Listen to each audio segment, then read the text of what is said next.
UP का मुख्यमंत्री चुनने के लिए होगी बैठक।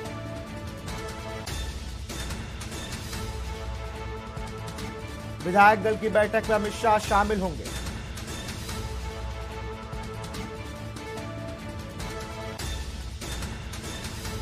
इक्कीस मार्च को लखनऊ में रहेंगे गृह मंत्री अमित शाह। 25 मार्च को योगी सरकार का शपथ ग्रहण समारोह।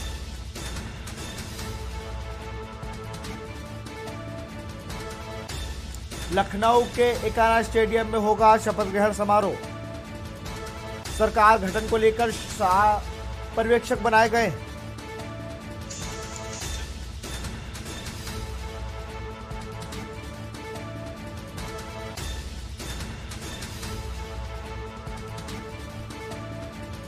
खबर लखनऊ से 21 मार्च को होगी बीजेपी विधायक दल की बैठक। और इसी खबर पर UP bureau chief Dinesh Tripathi हमारे साथ जुड़ गए। दिनेश जी, यूपी के मुख्यमंत्री चुनने के लिए बैठक की जाएगी, पर्यवेक्षक अमित शाह और रघुवर दास दोनों लोग मौजूद रहेंगे। जी बिल्कुल, आपको बता दूं अमित शाह गृह मंत्री और उत्तर प्रदेश के पर्यवेक्षक बनाए गए अमित शाह और रघुवर दास कल शाम को लखनऊ पहुंचेंगे। जो विधायक दल की बैठक होनी है जिसमें मुख्यमंत्री का चेहरा तय किया जाना है। हालांकि ये औपचारिकता है, केवल योगी आदित्यनाथ के नाम पे चुनाव लड़ा गया। भारतीय जनता पार्टी ने पहले ही मुख्यमंत्री योगी आदित्यनाथ को घोषित कर रखा है, लेकिन औपचारिकता होती है जब संवैधानिक, उसको पूरा करने के लिए अमित शाह 20 मार्च को लखनऊ दौरे पर रहेंगे। उस दौरान विधायक दल की बैठक में भी शामिल होंगे। हालांकि ये बताया जा रहा है कि जो मुख्यमंत्री योगी आदित्यनाथ के साथ जो चेहरे कैबिनेट में शामिल किए जाएंगे, हालांकि 1 दर्जन से अधिक मंत्री कैबिनेट स्तर के जो योगी सरकार के पिछले रिज्यूम में मिनिस्टर थे, कैबिनेट मिनिस्टर थे, वो चुनाव हार चुके हैं।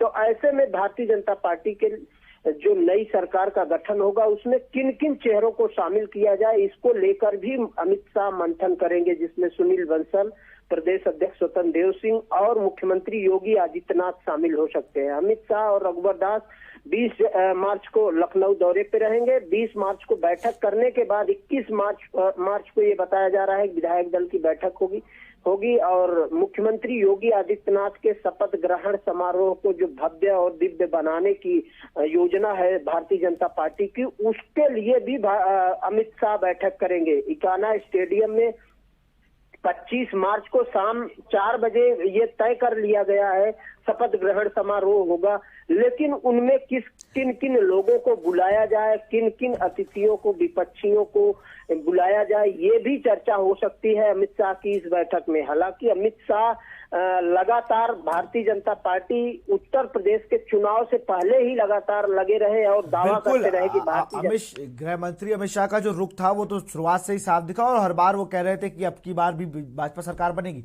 लेकिन एक बड़ा सवाल ये है, जो डिप्टी सीएम की बात हो रही है, इस बार कहा जा रहा है डिप्टी सीएम का जो 2 डिप्टी सीएम बनाए गए थे कि कोई डिप्टी सीएम नहीं होगा। दिनेश जी, ऐसी बातें सियासी गलियारों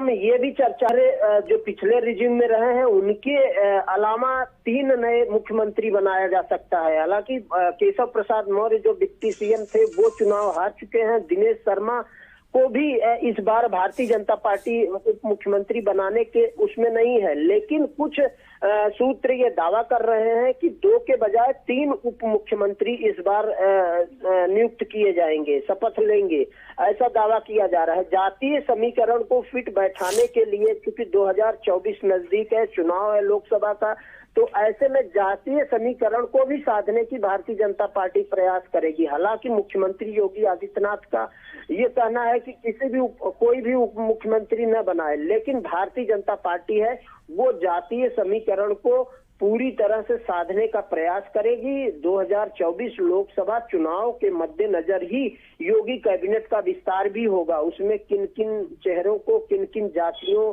के समीकरण को देखते हुए उप मुख्यमंत्री बनाया जाए, कैबिनेट बनाया जाए, ये लेकर चर्चा होगी। और हालांकि भारतीय जनता पार्टी के इंटरनल सूत्रों का दावा है कि ये सब तय हो गया है कि किसको उप मुख्यमंत्री बनाया जाए, किसको कैबिनेट में शामिल किया जाए। लेकिन अभी भारतीय जनता पार्टी के लिए बड़ा चैलेंजिंग होगा, क्योंकि दो राजनीतिक उनके जो सहयोगी हैं, अपना दल यस और निषाद पार्टी, वो भी दावे कर रही हैं कि कम से कम दो कैबिनेट हमको हमारे खाते में आना चाहिए।